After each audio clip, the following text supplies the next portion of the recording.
මේ ඩිප්ලෝමා පාඨමාලාවේ අන්තර්ගතය course content එක මොකක්ද කියලා කතා කරොත් පාඨමාලාව තුළ ඉගැන්වීම් සිද්ධ වෙන්නේ මොනවද කියලා කියන කතා කරොත් මේ පාඨමාලාව තුළ මූලිකම අවධානය ගන්නේ මේ පාඨමාලාව හදාරන කෙනා තමන්ගේ මව් භාෂාව භාවිතා කරද්දී කරන වැඩේ ඉංග්‍රීසි භාෂාවෙන් කරන කෙනෙක් බවට පත් කර ගැනීම තමයි මූලිකම කාරණාව වෙන්නේ.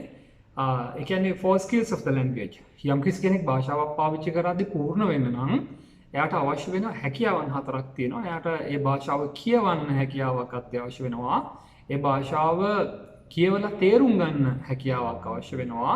ඒ වගේම භාෂාව කතා කරන්න හැකියාවක් අවශ්‍ය වෙනවා. ඒ වගේම ලියන්න හැකියාවක් අවශ්‍ය වෙනවා. ඔය සියලුම දේවල් කියන්නේ ලියපු දෙයක් කියවලත් කවුරු හරි කෙනෙක් කතා කරන දෙයක් අහුම්කන් දීලත් අවබෝධ කරගැනීමේ හැකියාව අවශ්‍ය වෙනවා. මෙන්න මේ four skills මේ හැකියාවන් හතර ඉංග්‍රීසි භාෂාව තුලත් තමන්ගේ මව් භාෂාව මෙන්ම ඉංග්‍රීසි භාෂාව තුලත් මෙන්න මේ හැකියාවන් වර්ධනය කිරීමට අවශ්‍ය කරන සම්පූර්ණ ඉගැන්වීම් කටයුතු මේ පාඨමාලාව තුළ අන්තර්ගතයි. ඒ වගේම vocabulary එක තමන්ගේ භාෂාවේ තමන්ට අවශ්‍ය කරන වචන ප්‍රමාණය ඒක ශේෂ්ත්‍ර වශයෙන් වෙනස් වෙනවා. යම් කිසි කෙනෙක්ගේ තමන් ජෙනරල් පාවිච්චි කරන එදිනෙදා දිනපතා පාවිච්චි කරන වචන ප්‍රමාණය නෙමෙයි තමන්ගේ ඉගෙනුම් ශේෂ්ත්‍රය තමන්ගේ රැකියාව කරන ශේෂ්ත්‍රය අනුව තමන්ට උවමනා කරන ඉංග්‍රීසි භාෂාවේ වචන ප්‍රමාණය වෙනස් වෙනවා. එතකොට මේ පාඨමාලාව තුළදී මේ පාඨමාලාව ගන්න කෙනාගේ ශේෂ්ත්‍රය අනුව තමන්ට අවශ්‍ය කරන වචන සම්පූර්ණයෙන්ම භාවිතයට අවශ්‍ය කරන විදිහට ඉගැන්වීමට ඒවා භාවිතා කරන්න ඉගැන්වීමට ඒ පිළිබඳව තියෙන සියලුම ගැටලු විසඳා දෙන්නත් මේ පාඨමාලාවේ අන්තර්ගතය තුළදී අධ්‍යයන කටයුතු සිදු කරනවා. ඒ වගේම grammar and pronunciations language එක ඉංග්‍රීසි භාෂාව ඇතුලේ තියෙන භාෂාවේ සැකැස්ම පවතින ව්‍යාකරණ කොයි විදිහටද පවතින්නේ සහ මේ ව්‍යාකරණ වලට අදාළ වෙන වචන සහ වාක්‍ය කොහොමද උච්චාරණය කරන්නේ? එතන තියෙන ගැටලුවක්. සමහර ලාවට ඉංග්‍රීසි උච්චාරණය අපහසුයි.